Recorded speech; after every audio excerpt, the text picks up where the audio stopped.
Çapakçalayla Amitabh Bachchan'larda 2009 yılı yıkmancılıkta oluyor.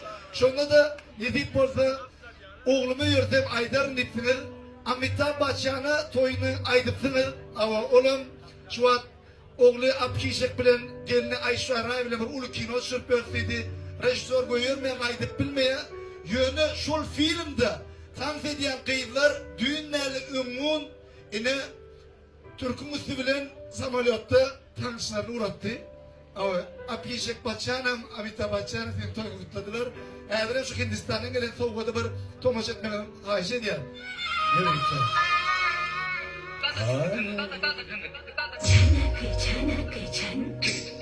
Çanaklak koy diye de.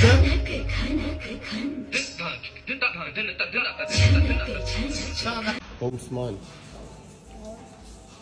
Ne saçınla adım darıp toyu var ya. Söyleme. Nihayet restoran mı? Sana melek mi? Proje var mı? Ne edersin projeyi? Evet. Sen halipan saprana ha?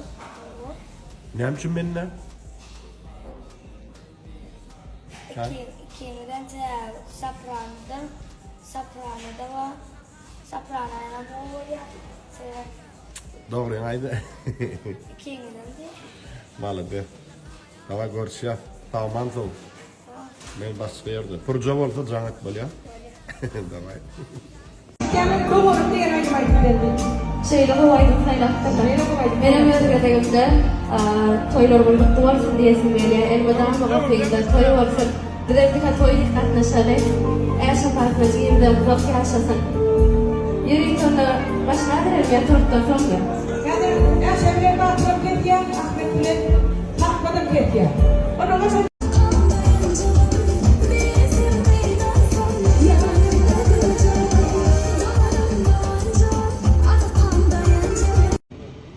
Hulya lan buna min sonyaları. Salam. Oğumaya değiliniz.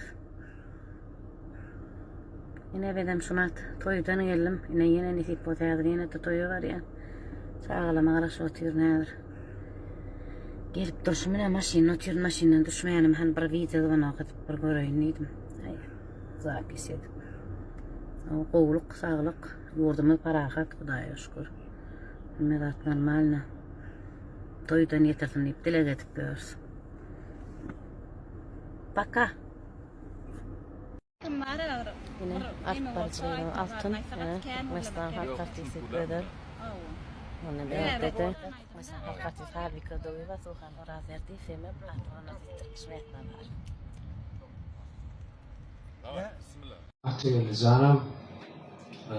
Mahşin repertuarlarını yani Atabay Halifa'nın belli aydınlarını bir Leyla aydınını yerine etip verecek diye Atölye'den basanlar. Bundan doğranın mutlu olsun, uzak yaşa. Canım sağ olsun. İşini kıstırdık. Ay sağ ol canım. Şehrimin güzeli, mehremi alın Leyla. Aydım sana bağışlap, yürekten sevdim Leyla. Şehrimin güzeli, mehremi alın Leyla. Aydım sana bağışlap, yürekten sevdim Leyla. Leyla, Leyla, Leyla. Karagözlü şirin sözlü Leyla. Leyla, Leyla, Leyla. Karagözlü şirin sözlü Leyla. Her sözüm bana derman, canım yoluna kurban. Yürekte koydum arman, umidim sensin Leyla. Her sözüm bana derman, canım yoluna kurban. Yürekte koydum arman, umidim sensin Leyla. Leyla, Leyla, Leyla. Karagözlü şirin sözlü Leyla. Leyla, Leyla, Leyla. Karagözlü şirin sözlü Leyla. Davul. Mahşin Tamam. Atwa Halifa'nın gösterdiğiniz şeyler hikmetti. Netler. Şahırda kilometre yanlış yiyeyim sonra etmem.